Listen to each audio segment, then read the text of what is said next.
Yo, Prince one of them ones, I'm in the mix. Talking hoops, dropping gems, let's fix. Women's ball, we elevate, bring it to the mainstream. Key coming with facts, we a dream team. Break down plays, ain't no cliches. From the court to the screen, every detail display. Got the WNBA shining bright.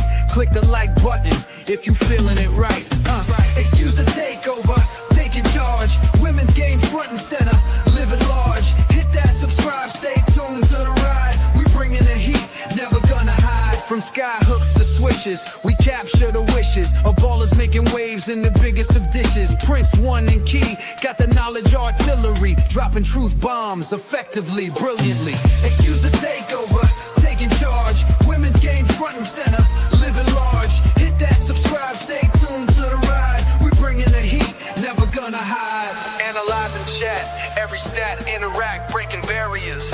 No cap, that's a fact. Leave a comment below, watch the growth unfold. Together we gon' make this story be told.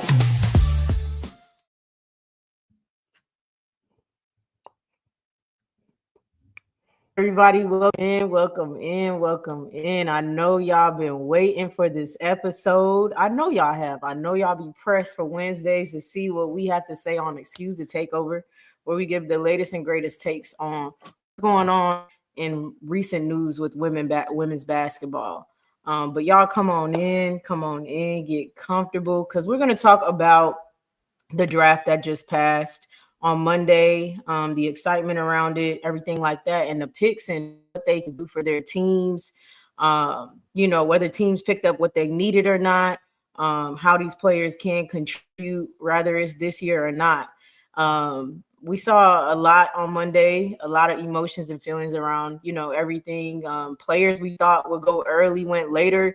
Players we thought would go later went early. But that's the draft. You know what I'm saying? We all have our projections, and then I think media tries to skew what you really think, and then the GMs got a whole nother thought process. So as we can see, that's what it was on Monday. And as usual in drafts, happy Wednesday, y'all. I hope y'all had a great day. And thank y'all for coming through and kicking it with us as normal. Make sure you like, comment, subscribe, share, and click the all notifications button so you know every time we go live or drop a video.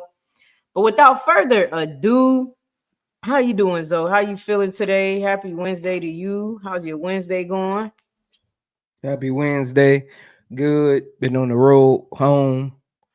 Let's get to it. I'm actually excited for some of these players. Just thinking about it over the last couple of days. Some of these players I'm actually excited for. I think they'll have some impactful, not all WNBA, but some impactful rookie seasons. They got a couple of them I think will have some great rookie seasons. Okay, bet. We watched it together on Monday live, and in effect. Were you shocked by, anything? What was your biggest shock? I would say that you took away from Monday. As far as draft picks, who went where? What was your biggest shock, maybe? Biggest shock.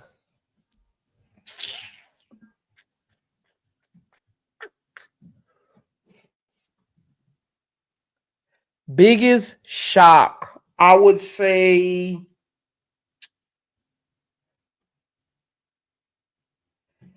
I actually have two, but I'll go with one. Serena Sundell going third round at 26. I was shocked. Didn't see that coming. There was no reports about her going past 17 on any reports, any storylines, any headlines coming out. Nobody had her going that low. Nobody. So that was shocking. So I don't know. We'll see though. That was shocking though. So I don't know. Yeah. I think a lot of the first round was a shocking if we're being real. As far as just from when they first started projecting it, deeply projecting it, and up until literally the day of, I want to say after probably the first four, everything becomes a shock a little bit after that. Georgia Amore going that high, like nobody thought she would go that high. You know what I'm saying? Sarah Ashley Barker going in the first round. Sanaya Rivers. I think the dropping out, obviously, of certain players deciding to go back for sure shook it up in a lot of ways. And then I think what the GMs were looking for, I think differed from what somebody like you or me would say is a player's strength, because Sundell and Cheyenne Sellers dropping that low was something you couldn't foresee. But I don't know what they're seeing or looking for that they just didn't value them higher. I mean, it's also to be said that a lot of times these GMs are wrong. A lot of times, and players also who get picked in second and third rounds do end up having good careers nonetheless. So I'm happy they did get drafted. Very shocked they dropped that low. I was saying, I was like, I don't think Cheyenne dropping to 10, because everybody was like, we can get Cheyenne at 10. I'm like, she ain't dropping to 10. Cheyenne going, above 10 easily. I didn't think she was making it out of the first 6. Sundell definitely didn't think she was making it out of the second round. So, I mean, I'm not really sure what the GMs were seeing, but they clearly did not understand what was going on. So, Key, I was thinking of my, basketball days, right? yeah. And I remember having a conversation with a lady when I was overseas. There's a stigma that the WNBA doesn't have good GMs. And I don't think that stigma has faded yet. I don't think, because remember, we're always, after your emotions kind of like days go by,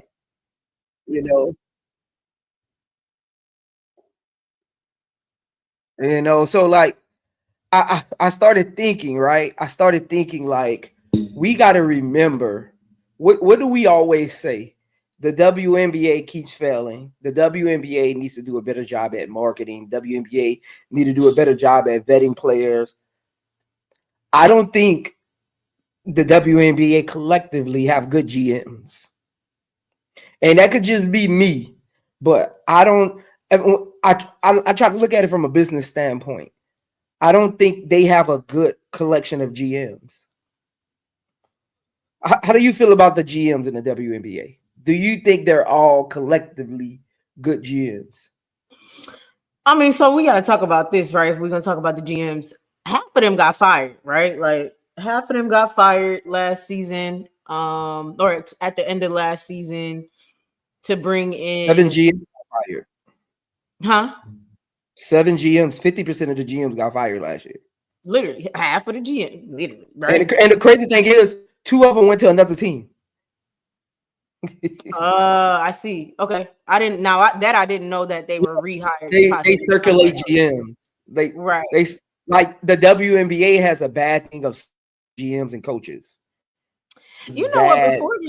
Before the prior season, I want to say by the end of last season, me and my homegirl Little was talking about it, and I was like, why? I said, if they have any sense and want to capitalize off of what Caitlin and Angel and the other rookies from last year did, they're gonna have to do a complete revamp. And so when they started firing, I wasn't shocked. I was like, I kind of saw this coming, because they know if they really want to hone in on what's about to happen, that they need to come at this correctly, and who they've been business as usual is not going to work for them, right? And so my thought was that they did that to bring in better, but you're telling me a couple of them went here. Even the coaches, y'all, they circulate coaches as well. And it's like, that's not the point. Like, and I'm not saying all of them should be fired, or maybe some retraining can't happen. I don't ever want to sound like that. But obviously, if people can't get with the program, then that's an issue. So Kirk going from coach to GM, I think was a good thing. Really? I do. I actually do think it was a good thing. I think he's going to be a good GM. I do. Why you say that? I feel as He's though he's not a good evaluator of talent. you don't think so?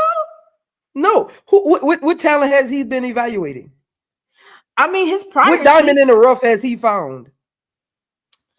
now Think about that I didn't say. So he's had good it. teams. Yeah. He's had He was good getting teams Rakia anyway. He was getting, I don't care who that GM was with the Sparks. They were getting Cameron Brink and Rakia. But still, no, I don't see. So sometimes I disagree with that notion, right? I do get that some people, it's just like, you just had good talent, whatever. But it doesn't mean that just because you get good talent that every time, even when you have that good talent, you can bring them to something, right? So Kurt did draft Dejanay. Somebody did point that out. He did draft Dejanay, and he has taken that team far. He did well in Connecticut and taking them to, I think, the semifinals and the finals. They haven't gotten over the hump, but he firsthand was able to pick out, well, not pick out, he was the coach. So see what he needed, see what makes the team, etc. He was on Connecticut, whatever. So now I feel like him and I think he did a great job with Dallas as well. You tripping. I think he did a great job with Dallas as well. You tripping. I do too. I think the people he picked up for Dallas was cool. Key. Let's get into it. First round.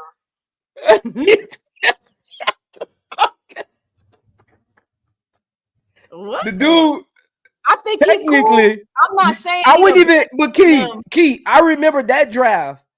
That draft, I had the same feeling as this draft.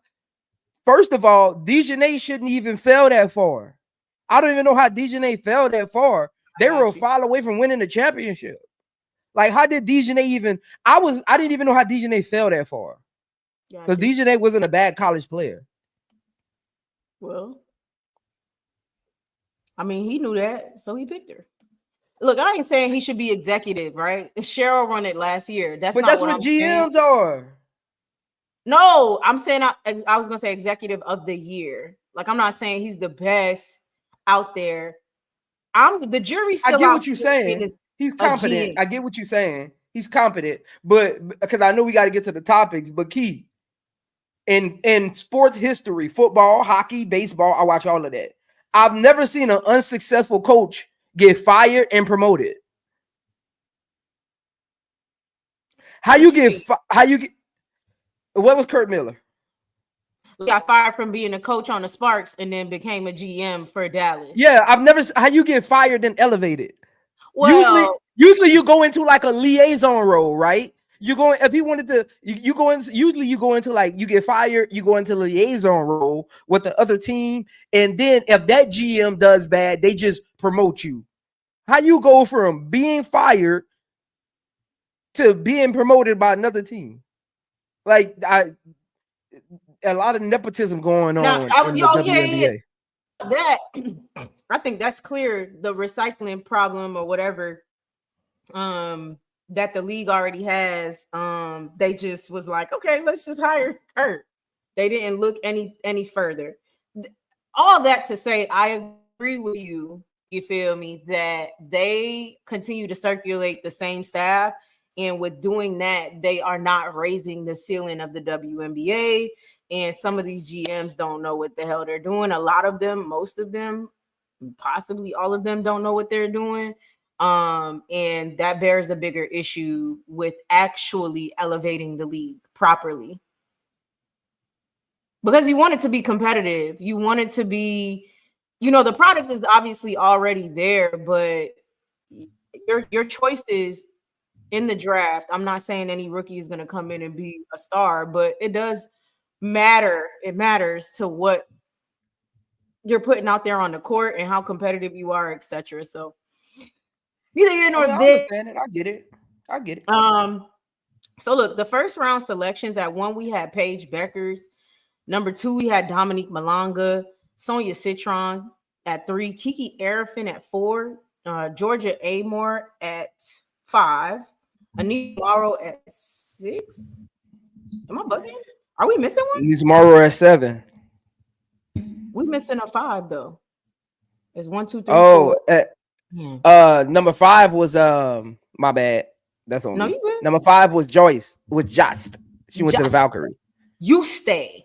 Okay, you stay number 5. Georgia Amore number 6. Aneesah Morrow number 7. Sanaya Rivers number 8. Sarah Ashley Barker at number 9. Sivka at 10. Hailey Van Lith at 11, and Isaiah James at 12. Again, the first 4 were a shoe-in to me. Where they went was the difference, but I knew probably they were going to be the first 4, with AZ and Olivia Miles pulling themselves out. Those made sense. Paige to Dallas was a no-brainer. Dominique Malonga to Seattle, also a no-brainer for the most part. Sonia Citron going number 3, another no-brainer. Kiki Iriafen going number 4, another no-brainer. And then You Stay was a shocker to me, but at the same time, not a shocker. Golden State is kind of just, they coasting right now. They're picking, and choosing, because in the future they kind of see who they want their star player to be. So they're picking players that they think maybe they can put around her, possible draft and stash as well. So that wasn't too crazy, but I still kind of was like, I figured they pick maybe somebody else. Then you got Georgia Amore to the 6. That was a shock to me that she went that high. I know they needed a point guard, but it was a little bit of a shock. But again, I read the GM anonymous thing, and they were high on her. So then when I rethink it, I'm like, they were high on her. So I guess that's why they went for her. The only thing that bothers them is her height. And so I guess they're willing to take the chance on her, even with her. So we'll see how they play her. How they do with her. They have a new coach and GM as well. And also, I think it was very clear that the Mystics are rebuilding. And when 2026 comes, they're going to let probably their vets and stuff like that go and kind of go from there. Were you shocked to see Georgia Amore go this high, or any of these 4 or 5 first? Paige wasn't shocked about. Dominique Malonga and Citron could have went either way, but I think both of them. My top 3 was correct. My mock draft messed up at number 4. I don't know what the plan is with Kiki. I'm not sure how she fits. I feel like her and Aaliyah Edwards sort of do the same thing. Neither are really like a true post player, but they operate out of the post. So they really do the same thing. I'm not sure what the plan with that is. I don't see how they play together, because they utilize the same parts of the court. So I'm interested. Apparently, maybe they think Kiki can come off the bench. Aaliyah Edwards and Big G will start. She comes off the bench, her and Shakira. And who knows, Shakira might be on the trade block. So she probably like the fill in for Shakira once they move off of her, maybe. So if I'm Kiki, I don't know how I feel about that.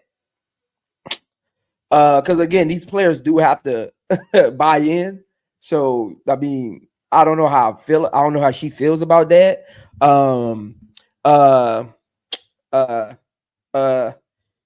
Yasu that went to the Golden State Valkyrie. I don't understand that one either. Combo guard can play the 3 a little. That means Thornton, Monique Billings, they're not future plans for them. Even if they want Juju, I don't like her playing with Juju. She needs the ball. She doesn't play well off ball. She needs the ball. She's very ball dominant. Like, she's very ball dominant. Like, she's skilled. She's talented, but she's very ball dominant. So I don't know what that looks like. Georgia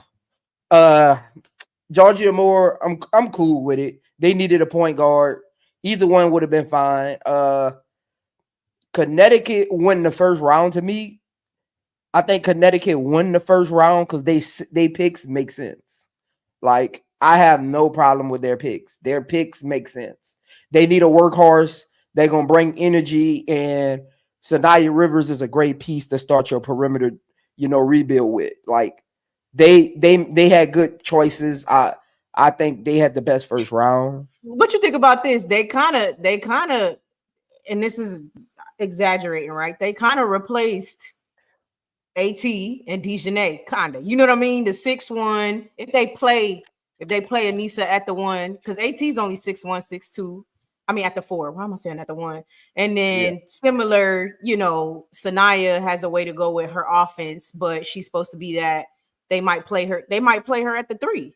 We're gonna see where they play her, but it's a stretch, but I'm just saying. I think they did good by replacing Dejanay Carrington with Sanaya Rivers. That's a good young replacement, even though Dejanay is still young as well. She only been in the league, like 4 years? 4 years. She's still young as well. What, she came in like 2020, 2021? Yes. Kim Mulkey last year at Baylor. That was her last year. That when she got drafted. I believe Aneesah Morrow fits what Breon Jones brings more than what Thomas brought. Yeah, no. Yeah. I was being stretchy, y'all. I wasn't saying like they have the same play style at all, because they don't at all. Yeah. Aneesah, no, I'm not talking about even play style. I'm just talking about production. She brings more of what I feel like she can make up for and I don't think she's as talented as Breon Jones, but I think she could make up some of her rebounding, some of her post scoring, some of her post dominance. She can make up some of that. I think they won't get Alyssa Thomas till the next draft.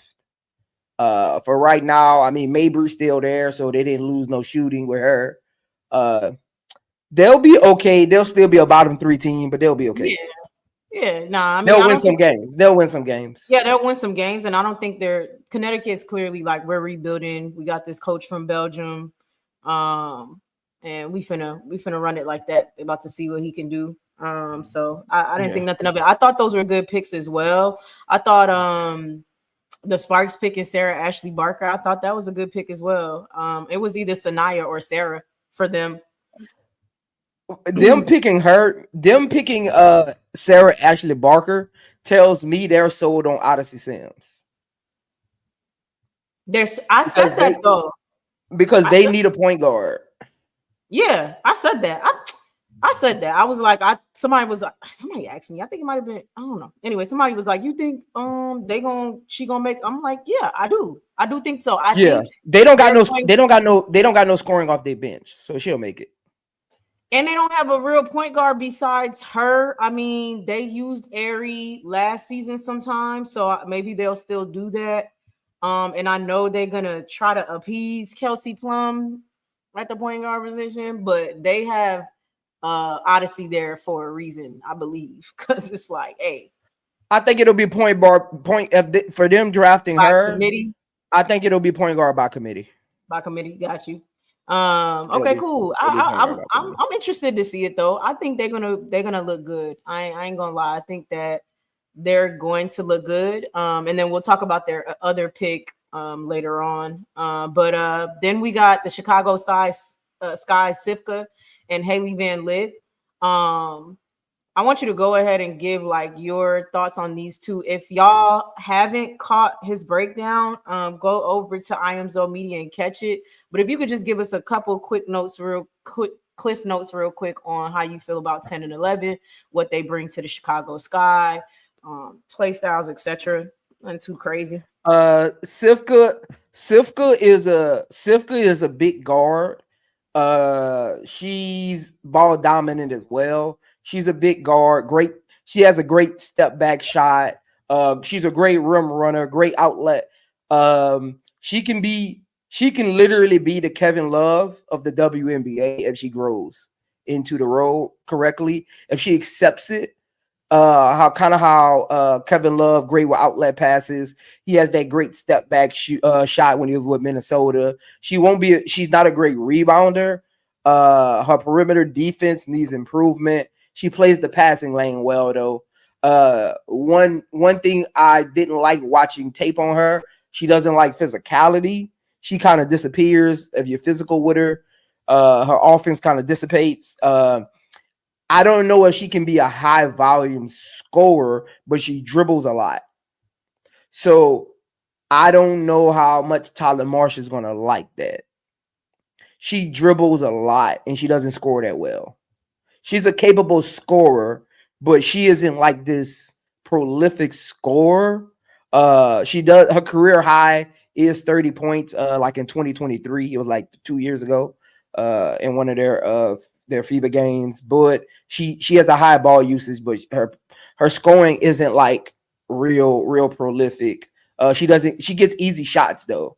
So I'm interested to see how Tyler Marsh meshes that. It's wait and see with her. She needs to grow into her role. It's wait and see with her. Hailey Van Lith, combo guard, can facilitate if needed. Not really her strong suit. Like I said yesterday when I did her breakdown, a lot of people think all point guards got to be the same kind of way. They don't. Some point guards bring different dynamic things to the table. It depends on what the pieces are around them.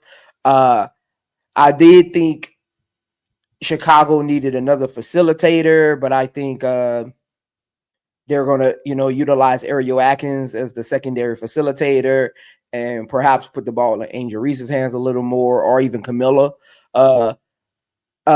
Ironically, I know we're all Angelreese fans and we want to see her grow, but I think Tyler Marsh should put the ball in Camilla's hands.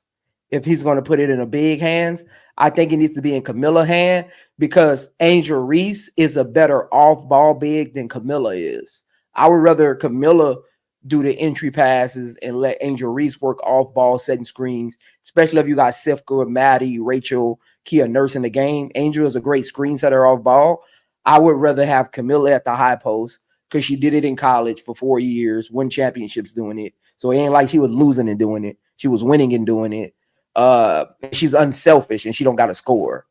And it'll give Angelreese a better opportunity to crash the offensive glass, because if she's initiating the offense, it kind of takes her from that role. And Camilla's not a great rebounder. Hailey Van Lith can play well with the second unit, change of pace. I could see her being the kind of go-to guard off the bench for scoring. I don't consider Kia Nurse like a prolific scorer. She's more of a catch and shoot kind of player. Plays well off ball though. Yeah. Yeah, we'll see. Both of them are wait and see. But Tyler Marsh got to utilize them correctly in year one. Get him in there with good lineups. Don't just throw him to the wolves. Build some confidence up. We'll see. Yeah. I mean, he's going to have to do that. Sivka is still 50-50. Sivka is very 50-50 on if she is coming over or not.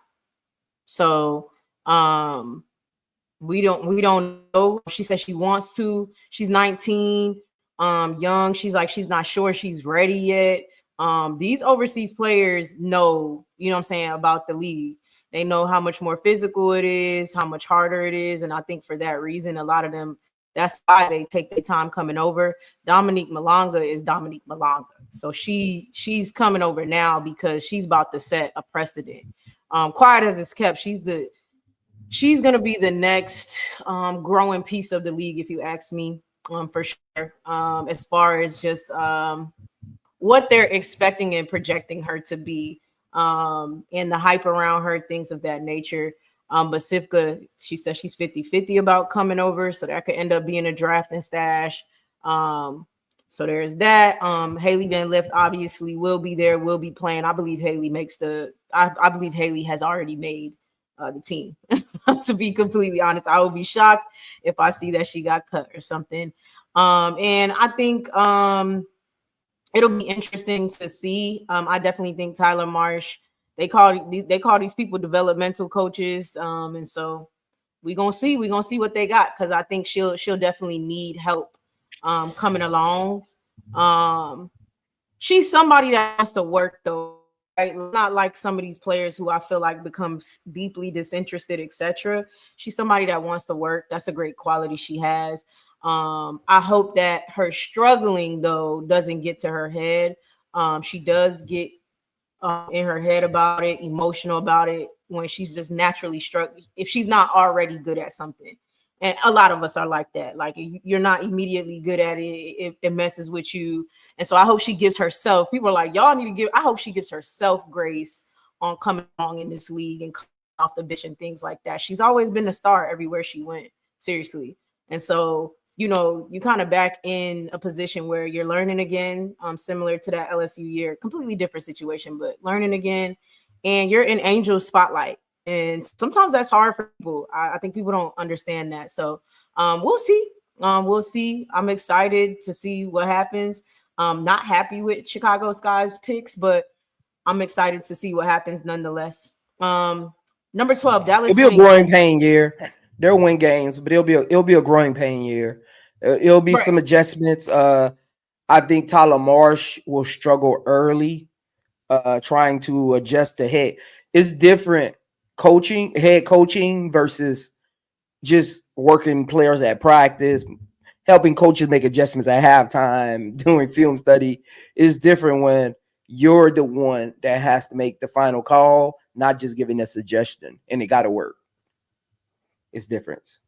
Yeah, for sure.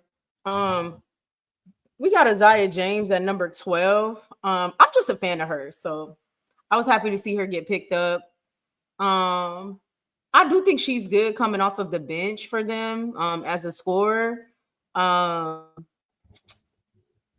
She's not an Enrique per se, but she does have, you know, a deep offensive bag. But I do hope that they bring. Why you think Isaiah James is not Enrique? Huh? Why you think Isaiah James is not Enrique? My bad for cutting you off. I just had to ask that question. No, I think because I think when I say that, I think I meant like as far as play style. Like, they don't have the same play style per se. That was my perspective. I feel like they don't have the same play style. To me, that's what I meant by they not the same. What you think? I always have this conversation with people. People have like revisionist history, and what do they call it when like something just happens? That recency bias. Recency bias. Uh-huh. What's the difference between Isaiah James in college and Enrique in college? What's the difference? Think about it. Really think about it. I'm talking about play style, though. You feel like they got the same play style? Really think about it. Really think about it. I'm not saying that they weren't the same player for their team, if that makes sense, but play style? I don't know. Maybe it's the same, but I don't see it. I feel like they got different play style. They might have been the same player for their team. Hey, we know you're going to go get a bucket, and we know you can get a bucket. You feel me? But I just don't think they're the same in that way. Like, okay, think of, like, for instance, to me, where Hailey Van Lith and Kennedy Carter get their shots is similar. Nowhere near the same player to me, but they get their shots. Say that again? Where Kennedy Carter and Hailey Van Lith get their shots is in similar spots. It is. They're not the same player. Like, they don't have the same play style, but they get their shots in the same spots. So for me, Isaiah James, and that's where they're different to me. Like, to me, they don't have the same play style, but they might. God, how I just, it's the example I just said is how I see it. You having that prisoner of the moment. No, it's not a prisoner of the moment. Look, this is what I need you to do though, Key. Because I ain't even gonna argue with you about it. This is what I need you to do. I need you to just go watch one game from each of them. You ain't got to go watch a bunch of highlights. Just go back, watch one game. No, like today. Just say even a half. You just got to watch a half of basketball.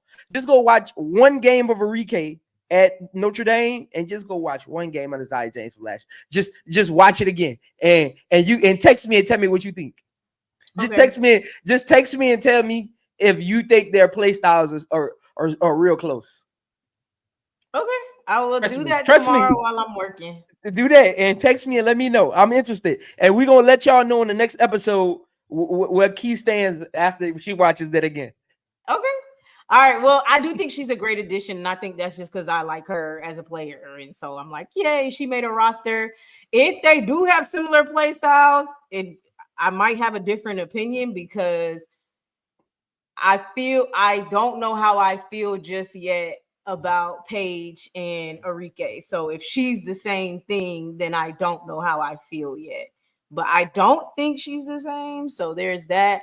And I'm thinking that coach will maybe do some things a little different. But look, the sky is in a sticky place because it's Tyler's first year as a head coach, and then Dallas, that coach for Dallas that's his first year as well as a head coach. So I think he was in the league behind Kurt, and then he went to college behind Gottlieb. So we're about to see what he's going to do with the Dallas Wings. So we'll see what you think about her addition on Dallas, though. I think she'll be a great microwave scorer off the bench in her first year. Honestly, this is a safety pick.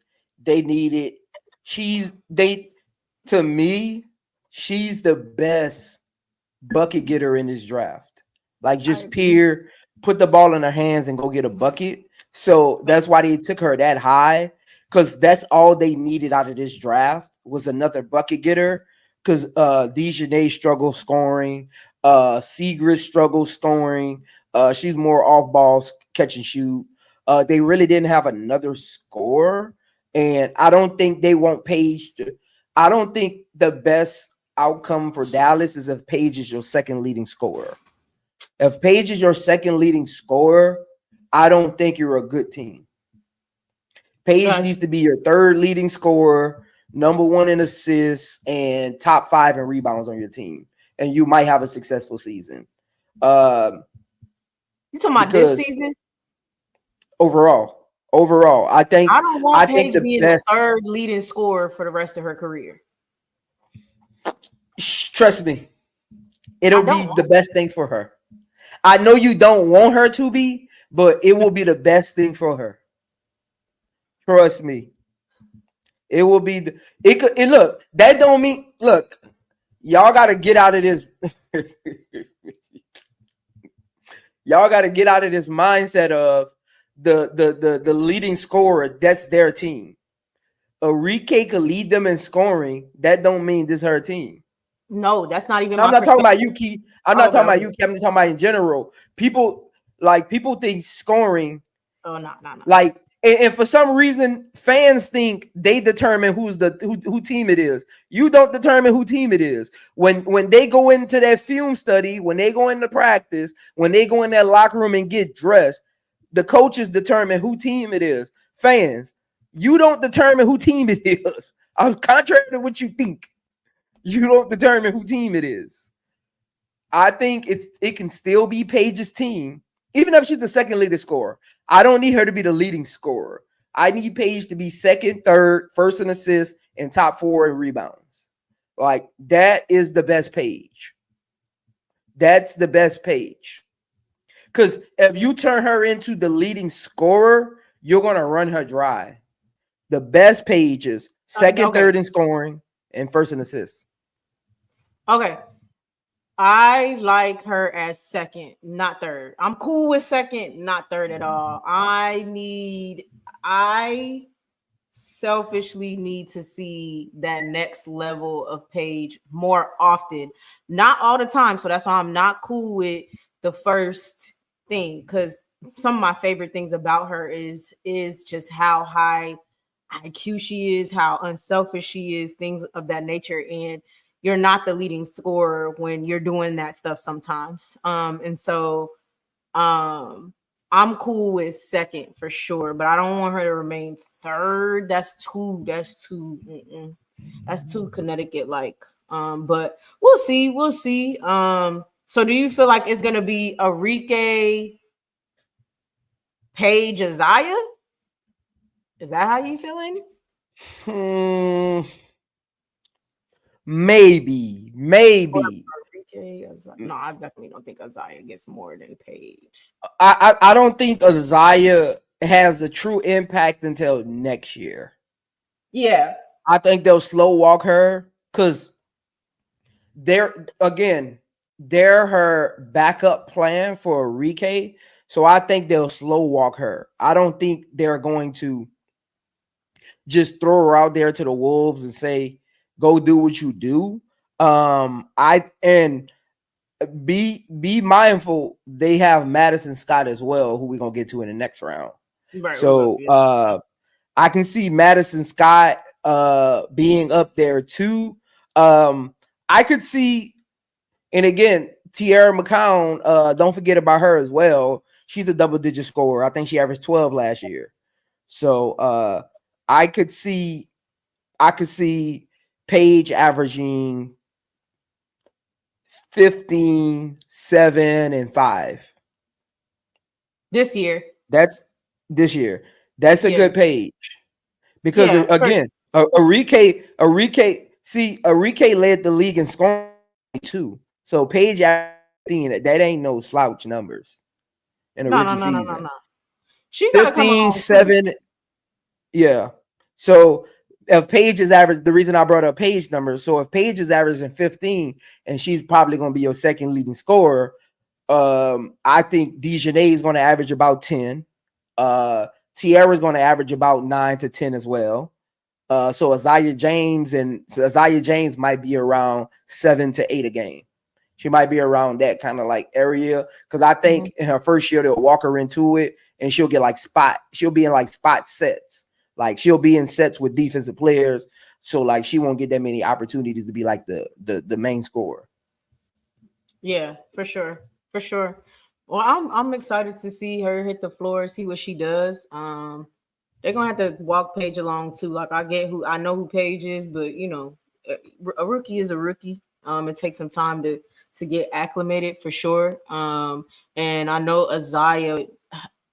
I will say if the defense has scouted her, she has a harder time. She is for sure a bucket getter, but this is the hardest league, and so I definitely could see where she, like you said, 7, 8, 9 points because it's not the ACC. It's definitely tougher defense in the league, and she does when they got her number, she struggles a little bit harder to get her buckets. But yeah, I'm excited to see her hit the floor. Look, number 13 for your team, Las Vegas Aces. If y'all don't know, I think we talk about Chicago Sky so much. If y'all don't know by now, iamzomedia's team is the Las Vegas Aces. Ooh, Hold on, Key, right quick. Shout out to Brian Allen Hines for becoming a new member. If you're not a member of my channel, make sure you go get that membership. Again, I got 3 people as of today that have my $9.99. I mean my $100 membership package where you get tickets to a game this season. So if you're not part of my $100 membership package, make sure you go do that. You get a free hoodie and a t-shirt of your choice, and you get a ticket to your favorite game this season. That's just my thank you. So shout out to Brian Allen Hines for becoming a member of the iamzomedia gang.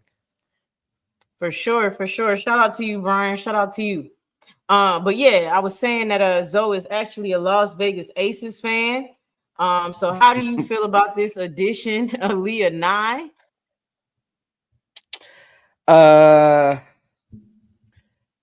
I'm happy with it because I think we needed some help off the bench, and I don't need Jewel Lloyd and Jackie Young playing extended minutes during the regular season because we're a championship team, right?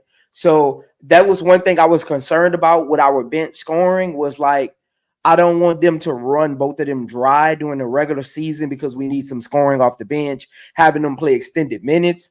And then Jackie Young, we already know she deals with injuries throughout the season for some reason. She's always got a knick-knack injury where she got to miss 3 games. Every other month, she got to miss 3 games.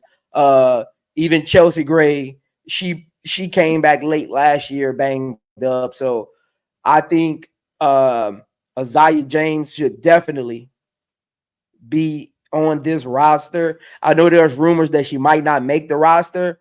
I don't want that to be the case because we need her scoring punch. She can play well next to Jackie Young. She can play definitely well playing off of Aja Wilson. I'm excited to see her grow into her own.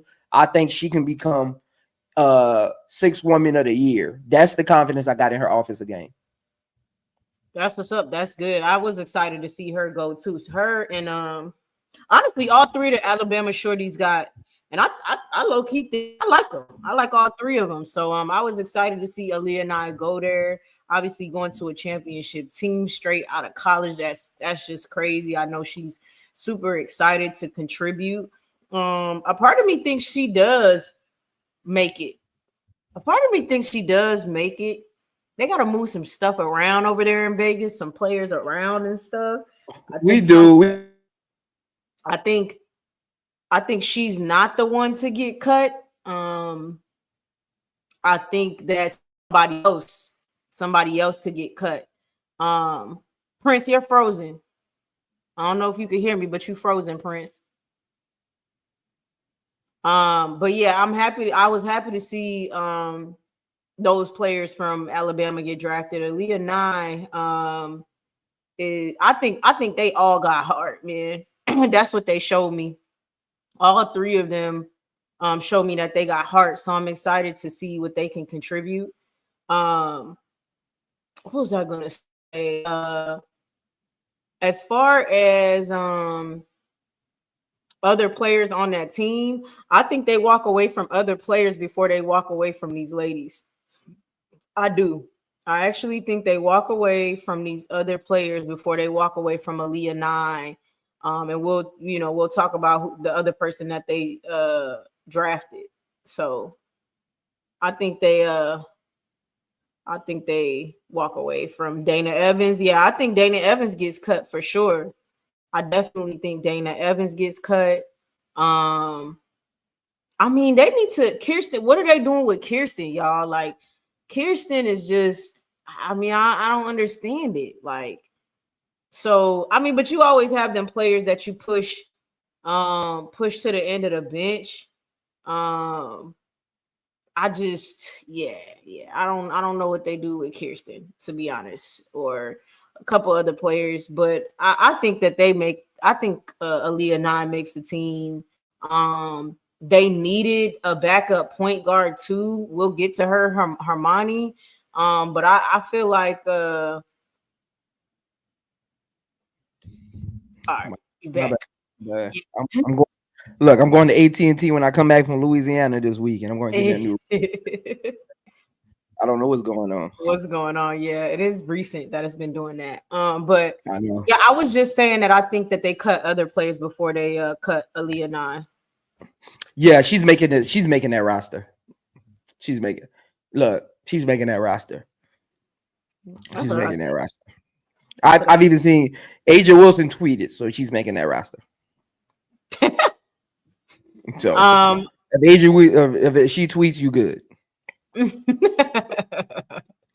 Yo, you're hilarious. Then she their only real pick. So like real pick. Who do you think that they cut if they do keep her though? I was saying probably Dana, but I don't know. I could be wrong.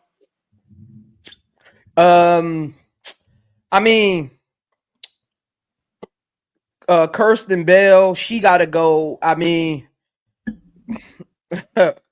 2 points a game, you got to go. Because she's a forward. And see, the reason I think Aaliyah Nye gonna stay over Harmon and Turner is because Harmon and Turner got selected later. And I think Harmon and Turner and Dana Evans battle it out for that spot. And I think Kristen Bell and Aliyah Nye, because Aliyah Nye can actually play the 3 because she's 6 foot.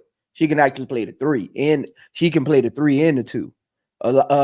Harmony Turner is a straight 2. She can play the 1 a little bit, but you got 3 people who can play point by committee. So I think that'll be kind of like the matchups to see kind of like who gets the playing time or who gets cut.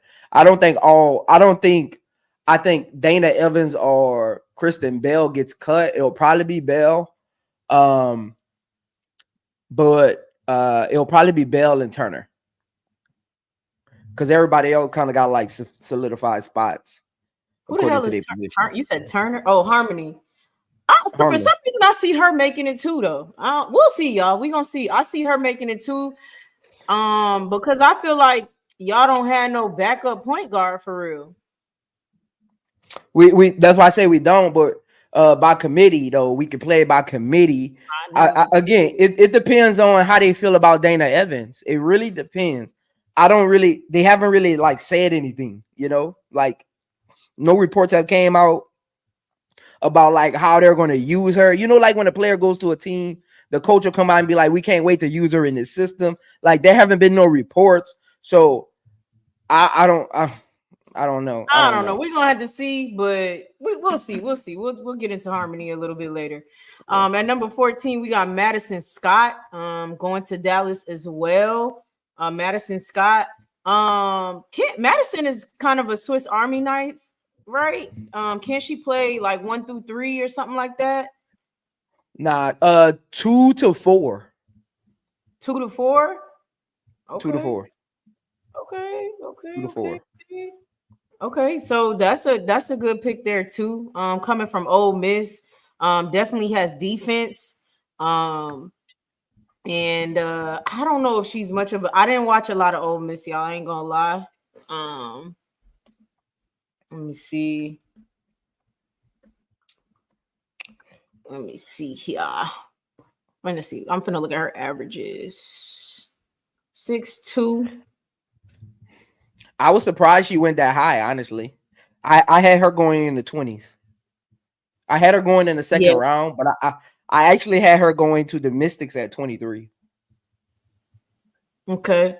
She was 11 points, 6 rebounds, 2.4 assists, 49.3 field goal percentage. I think it's a good pickup. They lost Jaylen Brown. Jaylen Brown went over to what's that? The Fever. So I think it's a good pickup. We'll see. Jaylen Brown went to the Fever. Yeah. So we'll see. But I think Madison Scott is a good pickup for them. Coming off the bench as well. So yeah, she's a sleeper pick for me. I think she gonna be a player that stays around the league for a long time because her height and particular skill set gives her an advantage. Like she has a particular skill set that a lot of people teams look for. So I think, especially when she becomes a veteran, she kind of got that Alicia Clark kind of skill set. It's like that very uniqueness that a lot of teams really need. So I can see her. If she stays around, I could see her becoming like an Alicia Clark. She got her game. Okay, that's what's up. Yeah, I think she's a good pick as well. Number 15, you got Anastasia Clary. I think that's what it say. Anastasia Clary. 16, Maddie Westbell. 17, Cheyenne Sellers, and 18, Tahina Powpow. Won't cap to y'all. Don't know who Anastasia Clary is. You know who that is? Kosu. Yeah, she from overseas.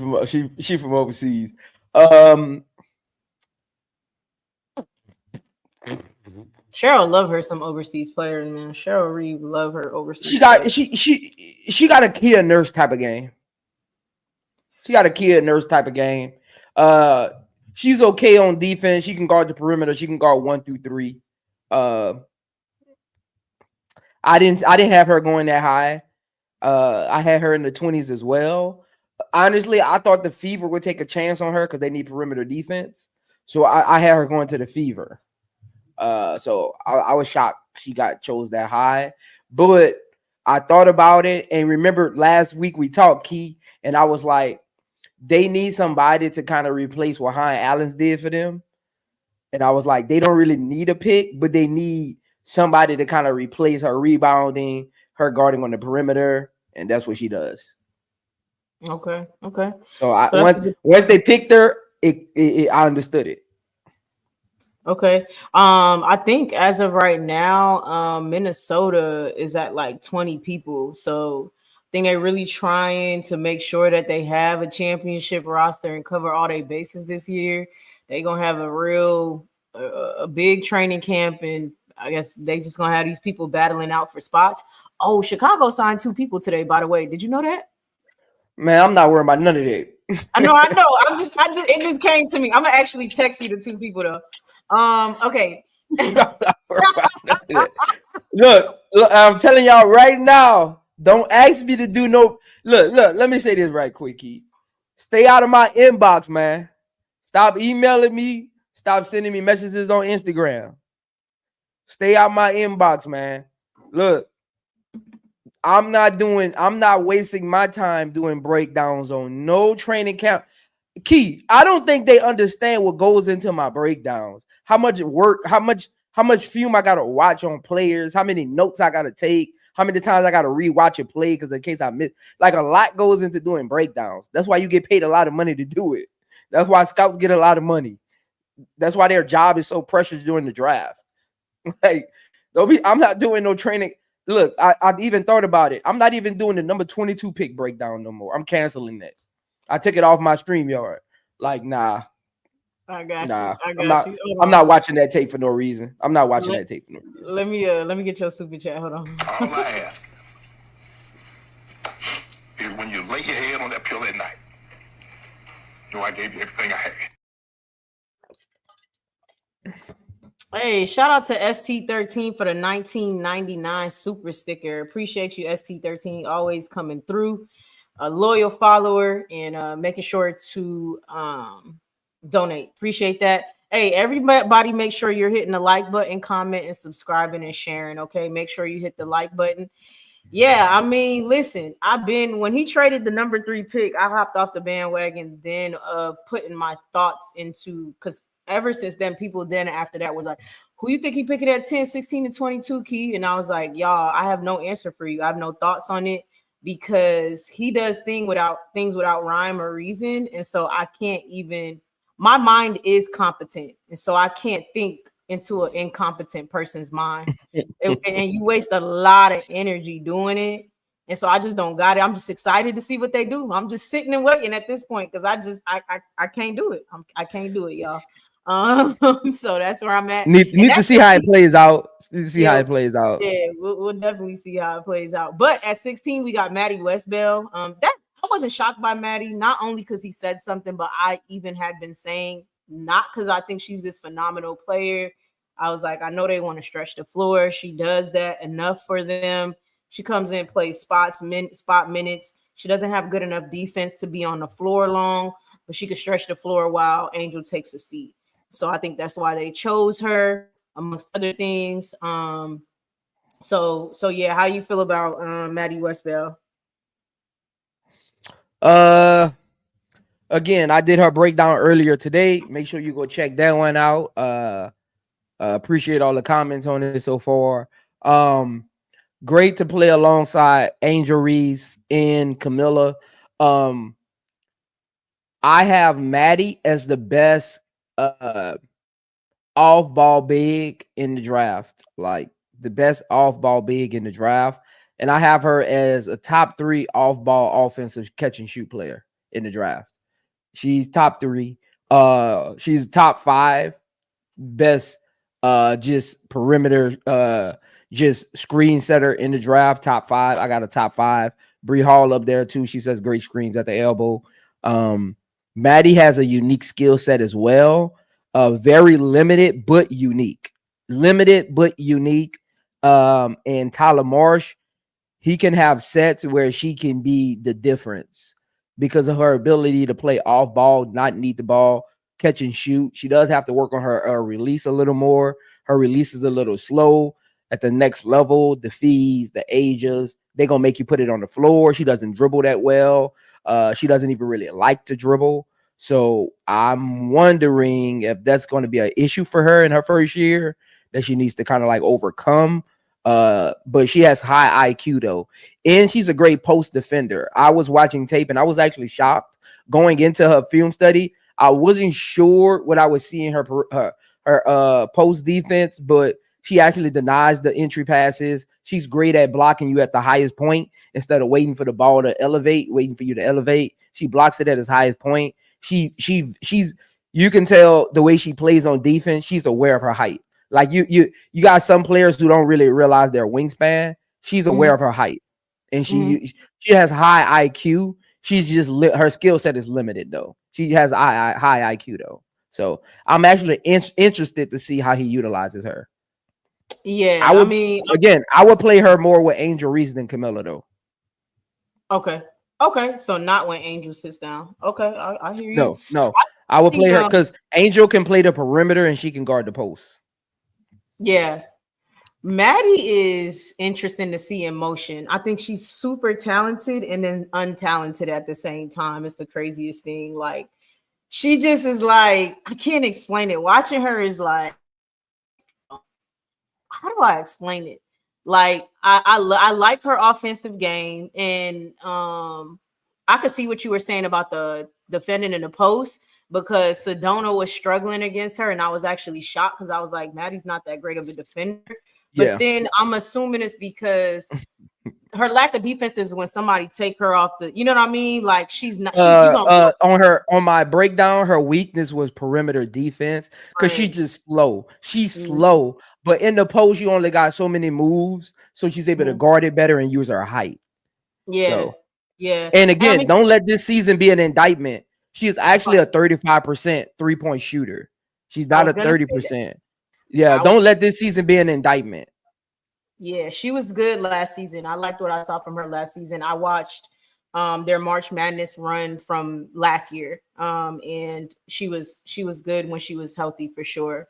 The injury that she had to also nurse was like an injury she had been having, and she like take that L finally. Yeah. And she was like, all right, I can't keep playing with that. I gotta actually let it so she's coming back from that. We'll see what she it was actually in a report. She actually could have did it this off season, but she wanted to do it before her final season because she didn't want it to linger going into the WNBA draft. Right. So she wanted to have it and then come back and show teams that she can play. She actually did a report on it during the season. It wasn't something she had to immediately do. Her and her medical staff got together and they decided, let's just do it now. You'll miss the first couple games because she still ended up playing 21 games. So, you'll miss the first month and a half, nurse it, come back, and just show them you could be on the court. And I think that was her biggest goal, just showing them. She went 16. So apparently whatever she did worked. Whatever the decision they made worked. She had her worst season and still went in the top 20. So whatever decision they made was a smart decision. I think that's by the grace of her previous years. Like, they all right. I mean, she was injured. She was coming back from that. We're going to take that into account and still pick her. Because let me say this. Maddie is a 15 points, 8 rebound, 1 block, 1.5 steal, 48%. 35% 3-point shooter. Don't let this season fool you. Maddie is a 14-8 player. Don't let this season fool you. Yeah, I definitely agree.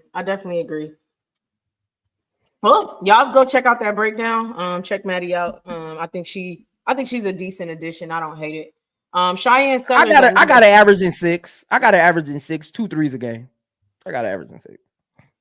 2 threes a game. Yeah, I got averaging 6. I could see her hitting some clean middies on some people. She got a nice little fadeaway, nice little similar to Fee a little bit. But yeah, how you feel about Cheyenne Sellers at number 17? I'm still waiting. I'm guessing it's gonna take a while, training camp and all of that. I'm still waiting to see why she fell. I haven't. Have you seen reports? Like, has like they'll Besides the usually like come out a anonymous report. Besides the Huh? anonymous thing, I haven't seen any reports. And the anonymous thing was just kind of like a question mark. Like we don't know, kind of on some like we don't know what to do with her type of thing, whatever, whatever. I think that was it. Um I'm gonna look it up. But I think that's the only thing I saw, and that was prior to the draft. I don't know if it was her injury plus, you know, what they think she can or can't do as well. So But I don't but even buy the injury one because I her feel you. injury wasn't like this season long thing. She banged her knee. They rested her because they didn't need to play her. If they needed to play her, she would have played.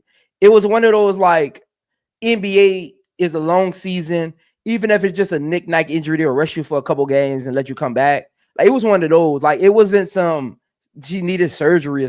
Like she don't need surgery or anything. It was a precautionary thing. Look, she even talked about it in that little thing.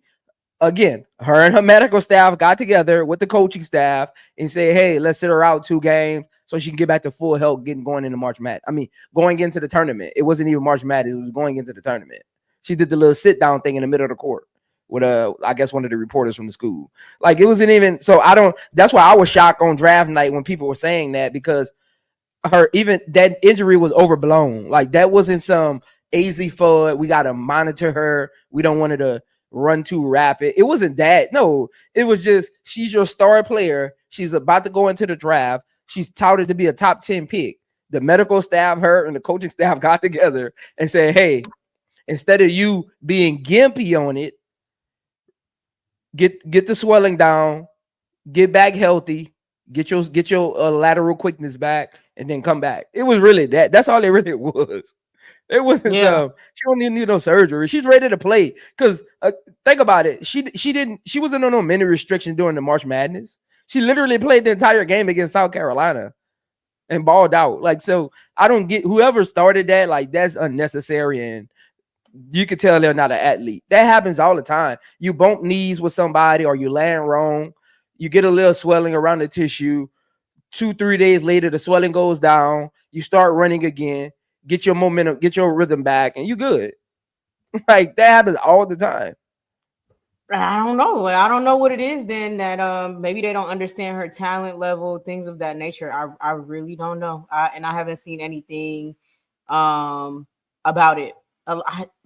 We already just talked about these GMs are not smart, and I think it just really comes down to I think it ends up coming down to that, to be honest with you. So I don't know. I don't know why we passed on her, and we were going to get Harmony Turner. Please don't get me started. Why the Aces passed on Cheyenne Sellers? We literally need a player off the bench like her to run with the shock troops. Like, if you know you're going to get Harmony Turner, so I mean, Yeah, if I'm the Aces, I would have got her too. Yeah, she's literally Chelsea Gray. Literally, she's literally Chelsea Gray. Literally. She's literally Chelsea Gray. Literally. probably a little bit. I don't know. As far as defense, I don't know. Yeah, well, she can play defense a little better. And she's kind of like more athletic than Chelsea. But she's like taller than her. just like the way they want to play, they're literally she's taller than Chelsea. They're literally their play styles are kind of like similar. Chelsea is a flashier, a better facilitator, but just the way that they want to play, she can learn from Chelsea. I'll say this: the fact that Serena and her fell, I think it's the same thing. Serena Sundell and Cheyenne Sellers fell. I think that it's the same. Whatever the reason is, I don't know what it is. I think it's the same reason for both players falling, because they're very similar. Their skill sets are very similar. So I don't know where people are not won over, because Serena don't have an injury. So yeah. I mean, and she was in the SEC, wasn't she? Was she Serena Sundell? No, Serena Sundell was in the same conference as she was in the Big 12 with Hailey Van Lith. Got you. Okay. Kind of a weak conference. But anyway, I don't know. Do you like her going to Golden State at least though? I like her going to Golden State because I think Golden State is still trying to figure out what they want to do. They don't really have an established offense. So I like that she's going to a team. If the reports are true, teams don't know how to use her. Her going to a team like Golden State will help her because now Golden State won't have a pre-notion of, okay, we're a running style offense. How does she fit in our style? She'll literally be creating their style. So that's why I like her going there. It's going to be a fresh look. Like her and whoever else they want to build the team around will be creating the style of play they want to have. So Gotcha. if that is the reason why she fell, her style of play and not what a player at, her going to a fresh organization will be a benefit for her. Correct. I was happy to see her get drafted because even just seeing her fall that far, I thought was crazy. But I'm happy she went to the Golden State Warriors. What I will say about this all, not to get too woo-woo, but it's a blessing in disguise. She should have never fell that far, but I do think it's no mistake that she went to that team. I think it'll work out well for her. That team being a shell of itself, not even a team yet. I think it'll work out really well for her because she can be developed into something that could be there for the future and long term. Who don't want to be on that Golden State team? Golden State sold out their tickets before the season even started, before they even Great arena, basketball town. Yeah. They didn't even sign a player and people wanted to buy the tickets. So they obviously building something there. So, hey, it's a good thing for her regardless. Let everybody else be fools. And, you show them up. And so she might end up being one of the steals of the draft for sure. We had last week, we did who we thought would be the steals of the draft, but we had it based off of where we thought they were going to go. So we didn't even mention Cheyenne because we thought she was going to be in the top 10. Now, a lot of these players is going to end up being steals because they dropped further than we, thought they were going to be. And she's likely going to be bad GMs, man. Bad GMs. But look, Tahina Powell to Atlanta. I thought that was a great addition for them with what they already are building over there. I think I see, sometimes, and I could be painfully wrong. Sometimes I feel like they're going to try to turn her into a Rachel Bannum. What you think? Turn who? Tahina Powell. No, their skill sets are not the same. No. Tahina Powell, it would be the worst decision possible to turn her into just a stand and still shooter. And that's what Rachel Bannum is. Like just a stand, catch and shoot, run to the corner, run to the short corner, catch and shoot, on the float. Tahina Powell needs to be in motion a lot. She's a good slasher. She's a good backdoor runner. She's good at getting downhill in transition. Like it would be the worst decision for her career. Correct. No, so I know that she's better than Rachel and has more skill set, but I was like, I feel like they're going to try to turn her into that. But I completely forgot Atlanta has a new coach as well. And he does have a certain way of playing basketball that I think they're wanting him to bring to the league. And so, okay, never mind. That coach probably will. What you laughing at? Laughing at you. Because sometimes I think that in these past years, I personally think they've dumbed down some players' skills. You don't think so? So that's why I was like, I feel like they're gonna try to turn her into some just like catch and shoot type shooter, and it's like she got more to her than that. And I think she brings more to Atlanta than that. So definitely don't turn her into some catch and shoot player. Yeah, definitely don't do that.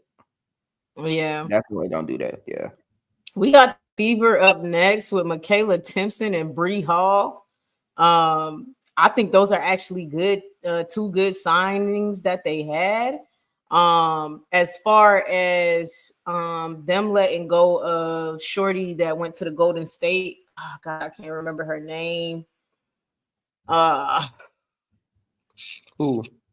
She would play the 5 sometimes when Leah Boston would sit down. Fag Benley. Are you talking about? You talking about Benley? Yeah, when they let go of Fag Benley, I think her with the Michaela Timpson could be a good thing. Or I'm thinking possibly having Michaela come off the bench for Natasha Howard at the 4, because she is 6'2". She's not as tall as what you call it, but she is super athletic. Could jump out the gym. So I think she's a good addition. I think they possibly let go of Brianna Turner, who they signed to a contract. I think it was just a training contract. Yeah, I could see her. I could see that, Key. I like that. I like you said that. That's a good take. That's a good take. I could see her taking her spot.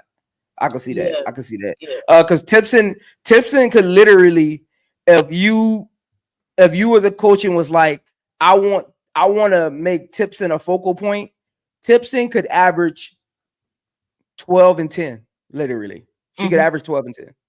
If you wanted to. On this team, I don't think that'll be possible. But remember, we talked about the Fever. They need another rebounder along with her. And I think when we were doing it, I think I actually had Timpson going to them. It was either Timpson or no, it was Ryan Marshall. It was Ryan Marshall had going to them.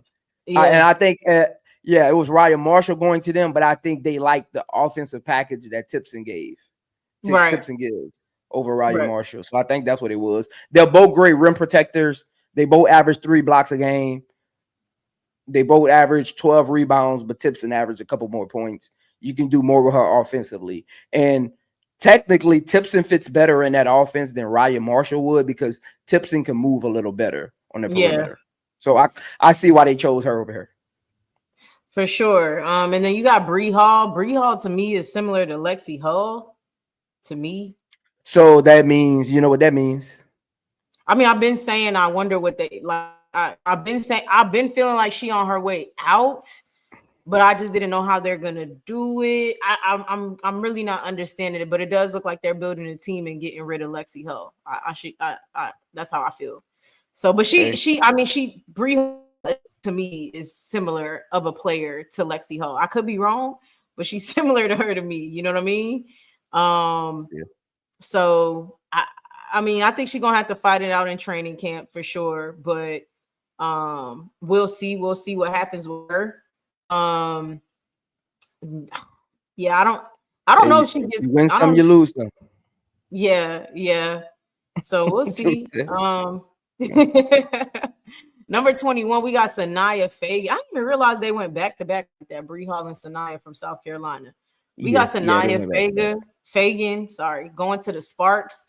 The Sparks was really, I think, I'm gonna see what this coach is on. She seems, and the GM, I guess, their new GM, they seem smart a little bit. They did big to cover for Cam being out for a while.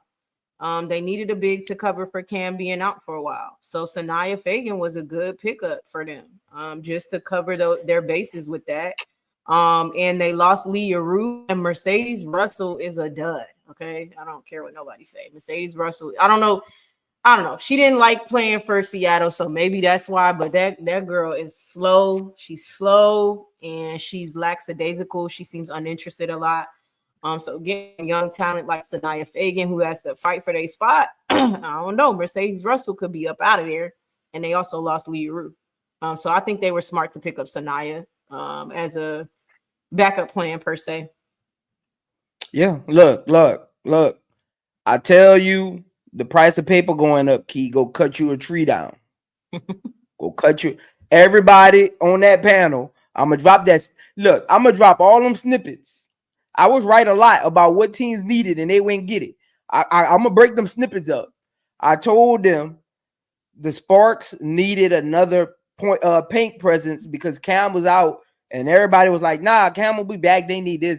Like, they need somebody for the future as well, because they don't know what Hamby is going to do. At the end of the day, you got to prepare. Remember, I kept saying that. I was like, GMs aren't always drafting for now. Great GMs think about what's next as well. Every player isn't for now. Even with, that's why I be telling, even with the Chicago Sky, these players, the players that Chicago Sky drafted are not for now. I don't care how much you want to believe in them and they gonna play. These are not now players. Because if this was now players, I I just got faith that Jeff would have went in a different direction if this was now players, because these are future assets. These are not now players. So that's a future asset for them. I like Fagan a lot. I was kind of wanting her on the Sky, but she didn't do enough offensively. It would have been redundant at that power forward position. So I like her because it gives Hamby a chance to be on the floor with her and not have to rebound. So I kind of like that. I kind of like that for Hamby as well. Well, Hamby don't got to do the dirty work. Yeah, I definitely like it. I'm excited to see her go there as well. I think their two pickups in Sanaya and Ashley Barker were great additions to that team. Where it seems like they're super offensively sound, but they needed some defense. Another big and things like that. So I'm excited to see what Sanaya does in her rookie year. Next up, I'm glad this is the last I have to speak about these picks. Number 22, Chicago Sky picks Coulibaly. Excuse me if I'm mispronouncing that. They pick Miss AC Coulibaly. Okay, they pick number 22, Miss Coulibaly. Like Zoe just said, seemingly a pick for the future, possibly. She's injured at the moment and can't play. I don't think she's a future pick. Okay, what you think?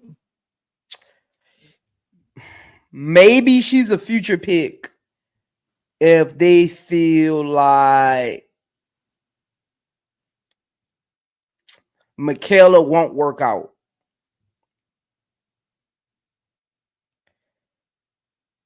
They're literally the same player.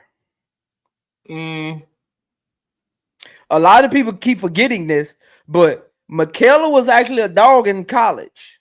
Michaela was actually put it on the floor. Two dribble pull up. She just hasn't become what she used to be in college. But in college, she did have an offensive package. It's just that the next level is tougher to get off that shot. That's all it is. That's my problem with Maddie.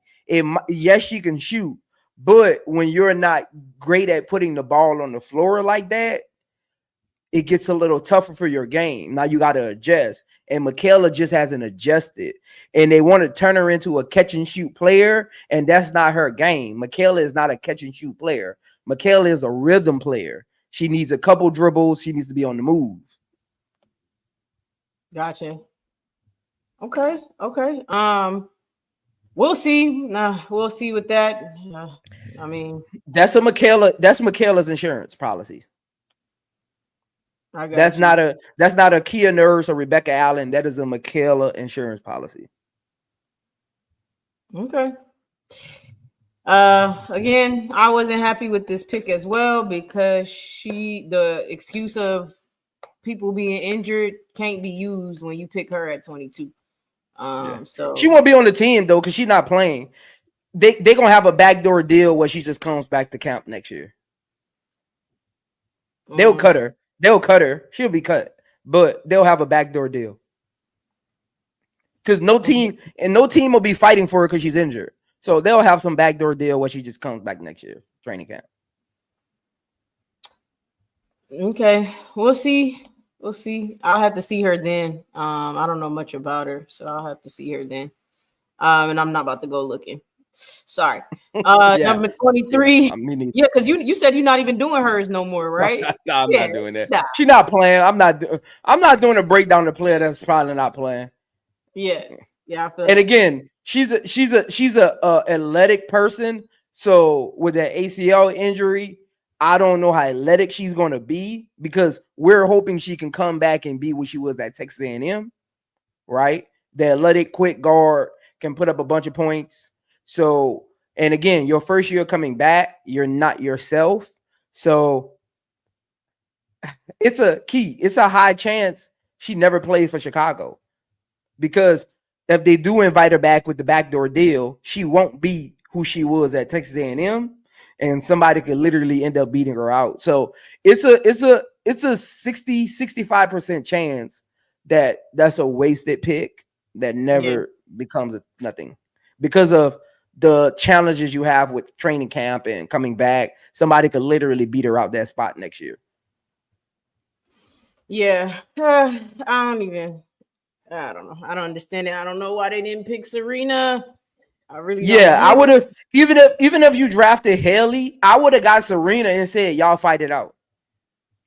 Like it just doesn't make sense, and I don't want to hear. But technically, Hailey Van Lith role and Serena role would have been different, so they probably wouldn't even have to fight it out because Serena is the future point guard. Hailey is just gonna always be that change of pace guard. Probably will always come off the bench. I don't see Hailey in a starting role. I would be shocked if she gets a starting role in year 2. I still think next year they'll be looking for a point guard. Again, they still got Connecticut pick. Who knows? Yeah. I think next year they'll be back in the draft getting a point guard because they took care of their big needs, right? They wouldn't get a wing, and they wouldn't get too big, 6'3" or taller. They would get some shooting. So I think next year back in the draft they'll be getting more defense and a point guard if they're smart. That's the part. If they're smart. Yeah. And they have kept showing us they are not, so I will not be holding my breath. Number 23, we got Lucy Olsen for the Mystics, another point guard. I think that makes sense. I'm a fan of Lucy Olsen. I thought Lucy Olsen was going to, remember when we did it last week, I thought she was going number 21 to the Sparks because I didn't know how sold they were on Odyssey Sims. And I was like, year 2, she could learn a year under her, get some experience, and year 2 take over.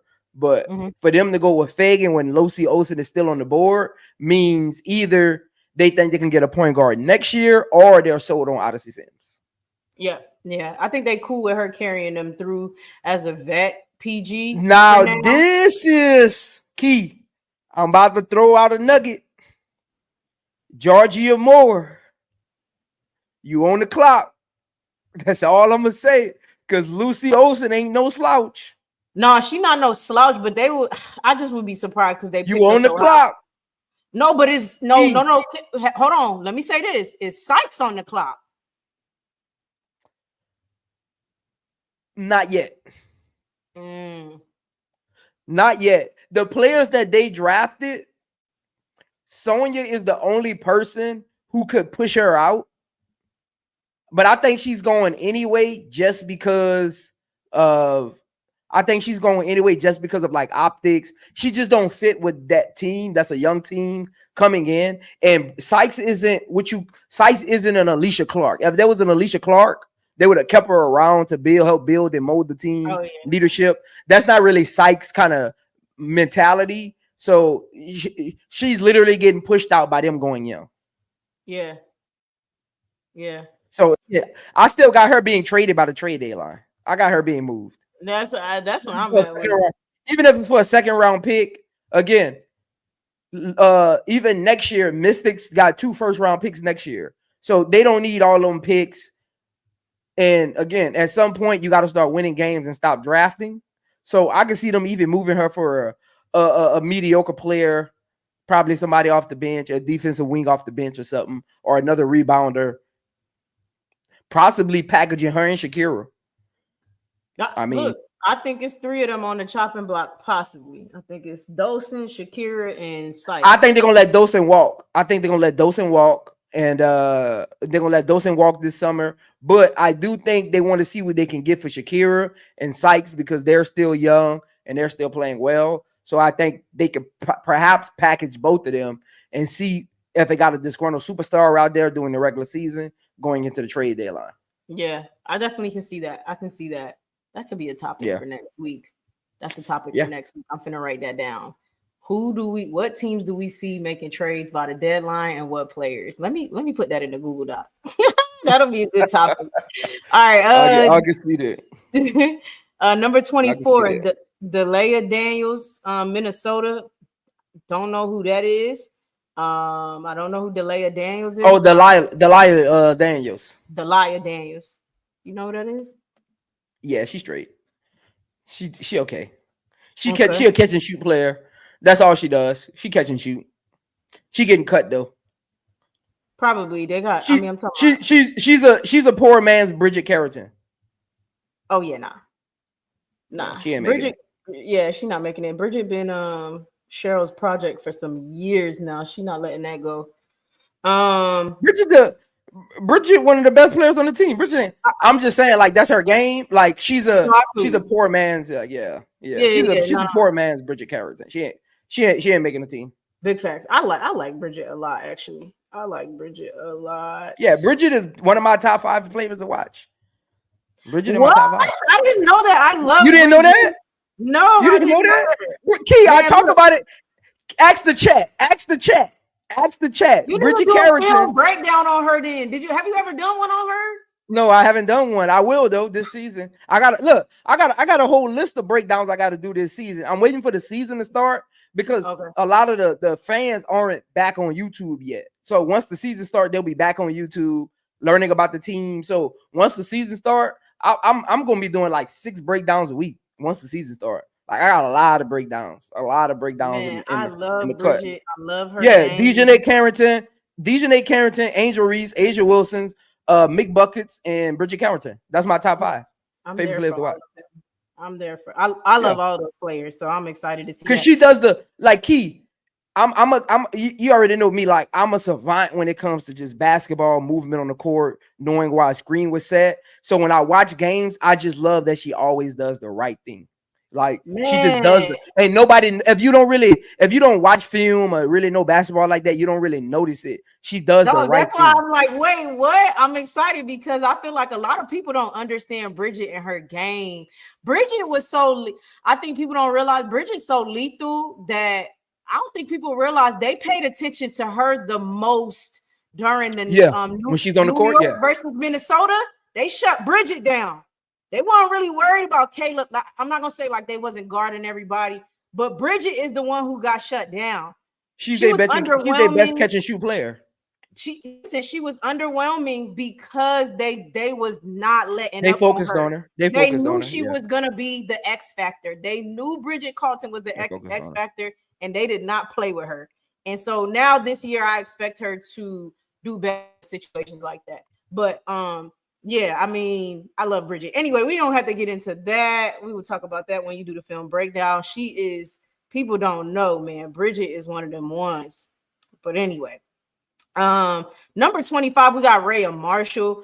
I didn't find out about Rhea Marshall until I think later that night. Happy to see her go somewhere. Shocked a little bit, but there might be something that I don't see when watching her. She's very underwhelming to me. She is smart.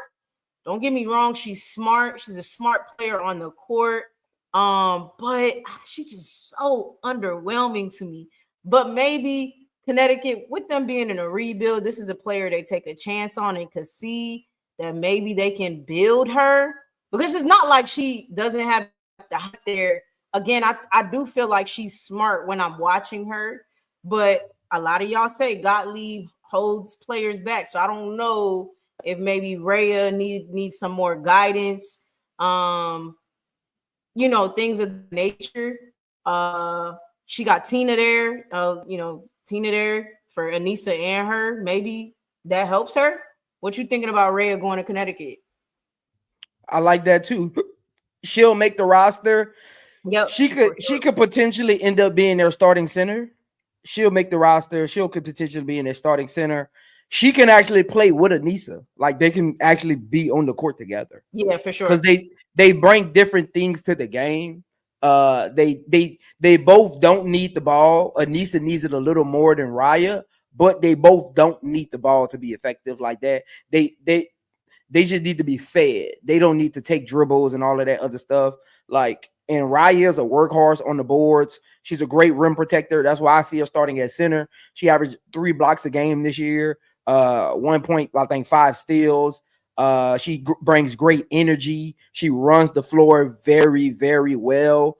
You got her alongside Sanaya Rivers, who's perhaps one of the most quickest guards in the draft, running the floor. That could be a dangerous combo in transition. Once they get the experience in year 2, that could be a dangerous combo playing off of each other. For sure. That's why I say, I think Connecticut had a sneaky good draft. For sure. If you really For pay sure. attention, they As got far what as they the needed. rebuild. They didn't get the best players. They got what they needed. They got a plan. You could tell they got a plan. You could tell they got a plan. Yeah, you can tell they have a plan. It's good when you can see what the team is doing, Yeah. and from that you can go, I could see what y'all are doing. So I could definitely tell They that wouldn't get picture this. They wouldn't get all dogs because they know Mabry is not a great defensive player and she doesn't bring tenacity. They wouldn't get all dogs. Aneesah, Raya, and Sanaya. They wouldn't get dogs. Yeah, I'm excited to see what. And when you're a bad team, your dogs could win you games. Just them being competitive could win you games. So I think that's their goal. Facts. I'm excited to see what that coach does too. I actually want to go back and watch a game of his coaching. I want to see. I don't know what his style is and stuff, so I'm curious to see what he's about to bring to the league this year. And kind of what he'll implement. I was looking at their thing and I was like, if Tahina Pawpaw would have been still available at that what pick was that 25th pick, the Connecticut Suns would have picked Tina Pawpaw. I believe it. If she would have still been available right there, I think that was their real target with her falling. They was hoping she fell to them. Yeah. You could tell the way they were building the team out. That was their real plan. And they needed some more offense as well. I think what we may have said last week, one of our topics was, did Tahina's, but it's so wild how for some players, the scouts are cool. Like Maddie Westbeld, the scouts were like, cool. But Tahina Pawpaw, who has had previous good years, but this year was a little wonky, and definitely during tournament was a little wonky. I want to believe that that's what, because I can't understand what else would have knocked her draft stock down that far. I felt like it was her March Madness play. I could be wrong, but it's interesting that with Maddie, they kind of was like, cool. And then with Tahina. I don't think it was none of that, Key. I really think it was politics. I think they weren't fond of South Carolina players this year. Interesting. I just think it was politics. You think I just think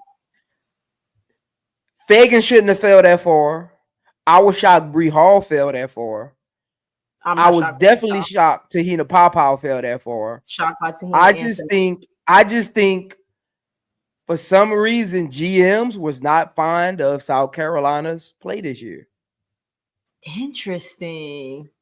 Like come on, like that. I mean, because it doesn't make sense. I just think that GMs looked at South Carolina this year and said, no mas. All right, well, look, these teams got some steals because of politics. Yeah. For damn sure. Yeah. If you don't think politics play in sports, you ain't never been in a locker room before. If you don't look, I know we want to get on YouTube and be politically correct, but I've literally in my career, I've literally seen politics play a part in who's starting, who's getting minutes. Like I've literally watched it happen. I've literally had coaches walk up to me and have the conversation like, hey, we're going to play him because it like literally. So you fans out there, politics does play a role in sports. Yeah, not to a big degree, but it does. I definitely believe that. I'm just shocked by it because they made it to the championship nonetheless. Like I could see if they got knocked out by maybe Duke or Maryland or something like that, but it's like they still made it to the championship. So what's there to be down on at the end of the day? And obviously they lost Ashlyn Watkins, all of that, and they still made it there. So to me, you should be higher on them. But hey, they could do their politics games if you want to, because other teams get better when y'all play them games for real. When you could have been the smart one to pick that player to make your team better. But hey, we'll see. Look, another steal, 26. This was perfect for them as well. Sony would have been great, obviously. But Serena Sundell does help Seattle Storm with a lot of the holes they're missing. They have a lot of players on contract, though.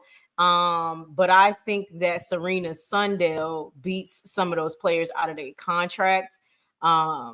They got a South Carolina player, actually, Zaya Cook, Erica Wheeler. I found out that Leah Rue. See, now that changed my perspective about Dominique. I thought when Leah Rue got traded, it was a guaranteed contract and she was signed with them. But now that I find that out, then it makes all the sense in the world to me why Dominique was picked. I did not know that prior to the draft, though. So cool. They get Serena Sundell at 26, trying to tell you, and this is their future. By the way, this is their future. By the way, this helps them with winning this year. And also, Seattle Storm is good for their future with Serena Sundell for 4 years and Dominique Malonga for 4 years. Seattle definitely won in this draft to me. I think all the teams but Chicago won, but Seattle definitely won. Having a couple injured players, having a hole with losing Jewel Lloyd and being able to pick up Malonga and Serena. I mean, what more can you ask for real? The crazy thing is Serena Sundell is exactly what Dominique Malonga needs. That's what I'm saying. They cemented their future. Literally. She's literally what she needs. A point guard who can just slow the game down, because Dominique does like to play fast. A point guard who's a leader, a floor general, can slow the game down, able to show her they're able. Sundell is someone Dominique is able to sit next to and be like, hey, how do you like to pass the ball? How do you like to receive it? I can see them playing well off of each other. Serena Sundell is literally the point guard, the only point guard in this draft that would work well with Dominique Malonga. Literally, the only point. Even Cheyenne Sellers would not work well with Dominique Malonga. Serena Sundell is literally the only point guard in this draft that you can pair with Dominique Malonga, and Seattle got her at 26. Love to see it. Seattle definitely won. I think they'll be making a playoff push with these picks for sure. I'm excited to see what they looking like, and see kind of where they go from here. At number, quick question. Quick take. Don't you know Serena Sundell is the first point guard in women's NCAA history to be selected that low after leading the league in assists? I knew the leading the league in assist part. You said both men and women. I do remember you telling us about that. No, I'm talking about like she's the first to be selected that low after leading the league in assists in history. Listen, Zoe, I have no idea what that was about. I don't know what that was about at all. I was doing research. The lowest a league leader in assists got picked was 10th. Yeah, I have no idea.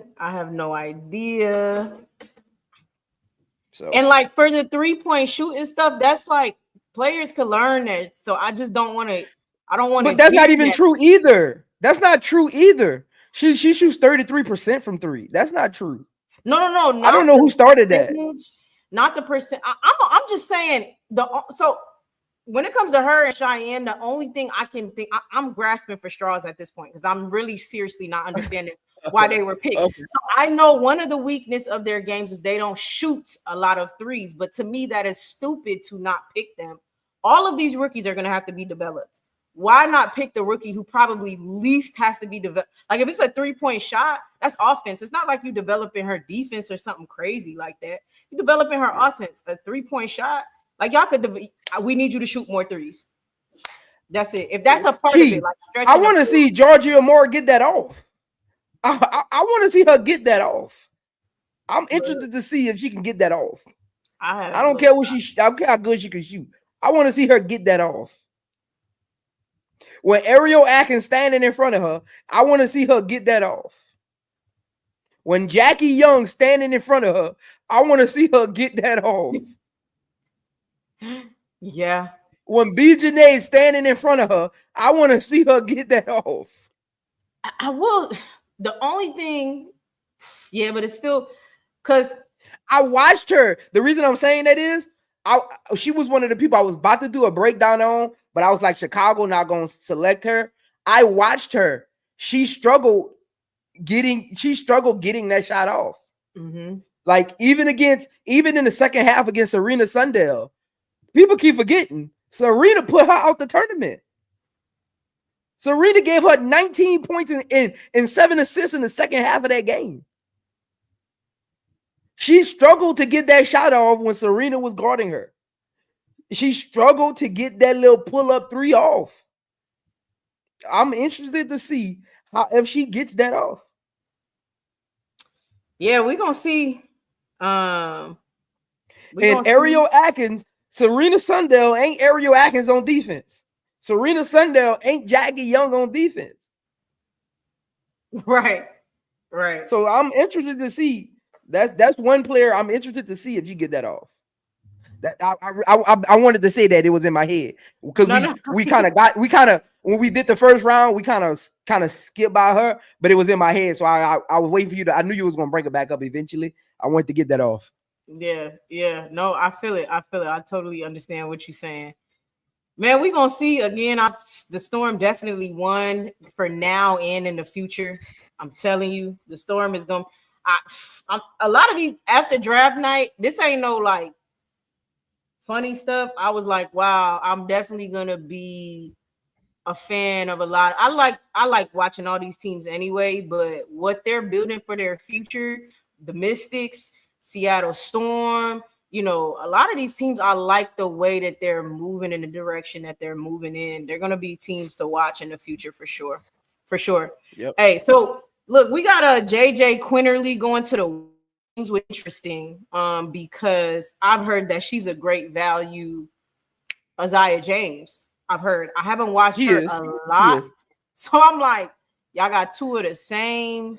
This one might have been a miss, but maybe they didn't have anything else to pick from in this third round, and so they said maybe we just have them battle it out or something like that. Because I see Maddie and Isaiah making it.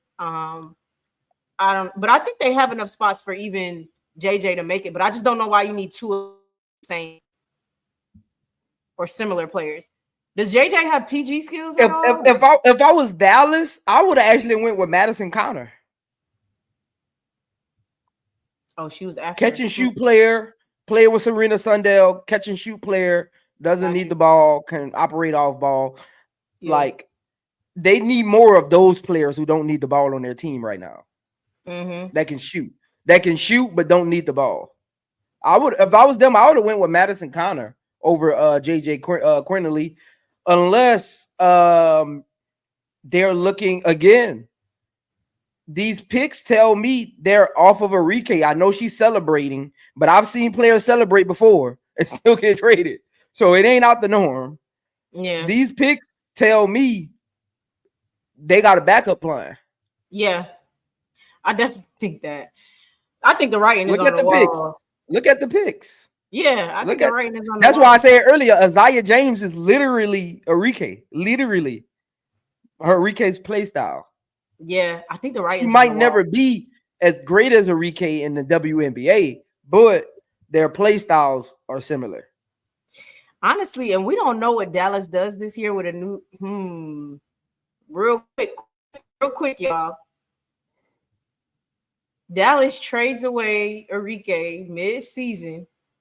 They low-key kind of still trash this year and try to go after AZ. Am I bugging thinking that? Am I bugging? Possible, but if that was the plan, I don't think they would have drafted Isaiah James that high. Okay. They would have went with a 4. Notice they didn't draft no 4s.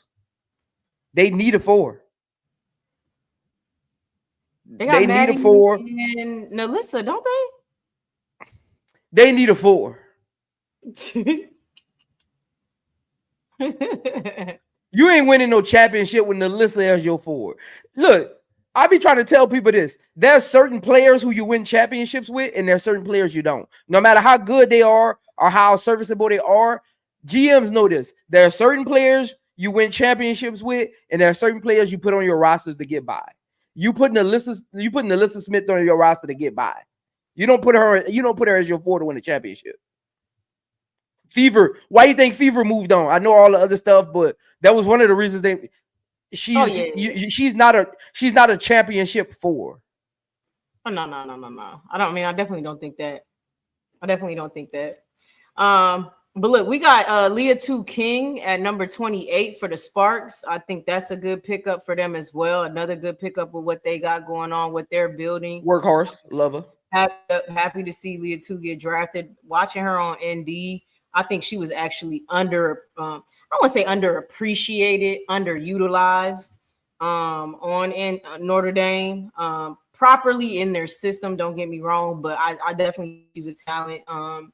And is like you said, a workhorse, similar to Aneesah as far as the workhorse type vibes. So I'm glad to see her go to the Sparks. I think that's a big pickup for the Sparks. Madison Connor, you just touched on for Seattle, catch and shoot player. That might be another good one for Seattle. I think they're gonna be just having folks battle out in their training camp as well to see who's their best picks. But they needed a player like that. So from what you're telling me, then that's perfect that they picked her. We got Caitlin Chen going to Golden State at number 30.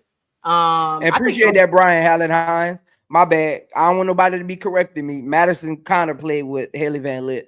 I said Serena Sundell because we had just finished talking about her, but she played with Hailey Van Lith. She played at TCU. Oh, yeah. You told me about her. Oh, no. Now I know who you're talking about. Yeah. I told you about her, Madison Connor. Yeah. I just said Serena Sundell. I say it because when you again, y'all, this is live. This ain't recording and stopping and going back. It's live. So we was talking about Serena, so it just came out like that.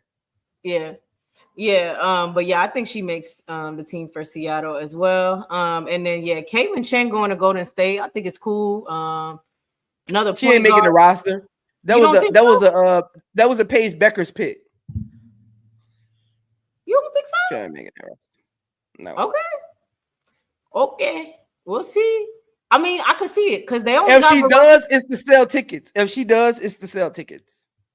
Because you got not Katie Lou. It's Van Lou. You got Van Lou. You got Veronica Burton. But maybe they don't believe because I like Veronica though. Veronica is a great backup point guard. She's probably one of the best backup point guards in the league. That's a fact. We'll see. Well, I mean, you're probably right. I'm gonna take your expertise on that one. We're gonna definitely see. Aranette Von Lay, was she? Because that's for Dallas Wings. That's not a 4. Nah, she ain't making the roster either. Got you. All right, got you. Okay. We got Zay Green going to the Mystics. She was signed. She will be going to the Mystics. I think that's a good pickup for them as well. But with this one, does she clash though? Was Zay Green a point guard? Sometimes Alabama's point guard. Sometimes. I mean, okay, because I'm like, I do remember seeing her run some sets, if I'm not mistaken, but I could be bugging.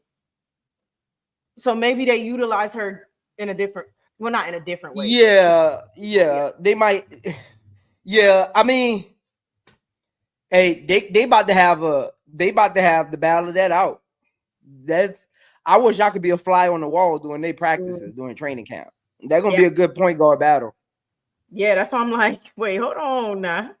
Now they done picked her too. Yeah. They got a few of them. So the crazy thing is, what hurts Georgia Moore is that's all she can play. Zay Green and Lucy Olsen can play the 2. So, but that's why I'm maybe because they like to do that. I'm telling you, maybe they force one of them to the 2, keep the other 2 at the. I can see Lou Olsen going to the 2, or just switch it up as they go. But they definitely don't need 3 point guards. So maybe, out of the 3 of them, I can see Lou Olsen going to the 2 first because she shoots the best. She's the better shooter. Okay, well, we'll see with that one as well. Number 3, we got Yvonne Ejim Fever literally do not have that much spots or cap space. So She ain't making the roster. Yeah. She ain't. She wasn't even that good at the Zags. She wasn't that good at Gonzaga. She ain't making the roster. Yeah. So you got Jordan Hobbs at number 34. If you got insight on her, I don't really know much about her. I'm trying to think who on a roster. She not making the roster. She's literally Gabby Williams. Like, she's not ready to get a roster. Oh, she literally does what Gabby does. She's not making the roster. Okay. 35 Harmony Turner. We already talked a little bit about Harmony, and y'all hit me that a couple of these players have guaranteed contracts. The ones who don't is like Kia, Megan Gustafo, and I think it was one other person. So I don't know. I'm trying to figure out. Look, I wanted to say that earlier, but you was in your soliloquy, and I didn't want to cut you off. Why we got to keep having this conversation? They keep coming with these. This is the WNBA. They don't care about no guaranteed contract. Their CBA allows them to buy that out. They just got to pay you. They can't just cut you. If they got the salary cap, they can literally buy you out. I don't know why we keep bringing up these guaranteed contracts like they some staple or something. We've been all season long last year. Key, you wasn't around yet, but all season long in chats during post games, people will be and a player get cut the next day. Well, they got to get cut today, and we still doing the same thing. Don't bring that this year. Don't bring that back. Stop saying that. They were saying that earlier when we was talking about Dana Evans. Stop saying that.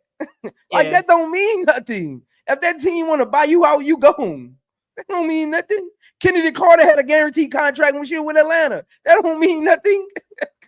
Yeah. I mean, I could see.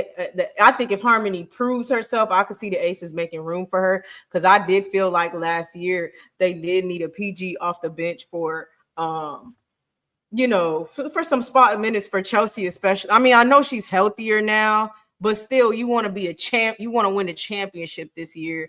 I thought they needed a couple things to push them there. And I felt like that was one of them. So I feel like if Harmony proves herself, she can definitely make it through, to be honest. So we'll see. I'm excited. And the last two we don't got to get into. They ain't going nowhere. You don't think Aubrey Griffin is going nowhere? Hell no. That's another what you call a pick? Because she's from UConn. They just pick somebody. They just pick somebody to get them in the league. Like these are league picks just to get them in the league. Let other teams see them. Like, they ain't going nowhere. Okay. Look, hey, y'all, it's been a ride for the draft. I'm not talking about it again after today. It's got to move on to the season. We got to move on to the season, what we finna see from here. Super excited for my team, my Angel Reese and Camila Cardoso. Don't know if I like the whole team yet, but I'm excited to see them. I'm excited to see a lot of these players get their chances. I hope they make the teams. Congratulations to all of them for being drafted. This was a post-draft special. I appreciate y'all coming through. Zoe, you got any last words? No, man. Just, hey, see y'all tomorrow. I'm doing Camila Cardoso breakdown tomorrow. So see y'all tomorrow for Camila Cardoso. Y'all been waiting on it. It's here. It is here. Y'all been emailing me for months on Instagram, bothering me in my email. I'm about to take my email off of YouTube so y'all can stop bothering me. Camila Cardoso breakdown tomorrow. So tune in so y'all can leave me alone. Facts. It's going to be live or a video? It's going to be live. Okay. I don't know what time yet. Y'all got to look out for it. Yeah, look out for it. Make sure you go over to iamzomedia, watch some of the breakdowns he's already done. Like, comment, subscribe, and share, y'all. Make sure you hit the all notification button so you can know every time we drop a video or a live. We appreciate y'all all for coming through for this post-draft special. Thank y'all so much. We had to push the show back, and y'all still showed up and showed out. We appreciate y'all. Next Wednesday, excuse the takeover. And then we also have Stars Hoop Central as well on Monday, 6 p.m. Eastern, 5 p.m. Central, and the same thing on Wednesday for Excuse the Takeover. Hey, as always, y'all, be safe. We're going to catch y'all on the next Banger. We appreciate y'all. Have a good one. Excuse the takeover, taking charge. Women's game front and center, living large. Hit that subscribe, stay tuned to the ride. We bringing the heat, never gonna hide. Analyzing chat, every stat, interact, breaking barriers. No cap, that's a fact. Leave a comment below, watch the growth unfold. Together we gon' make this story be told.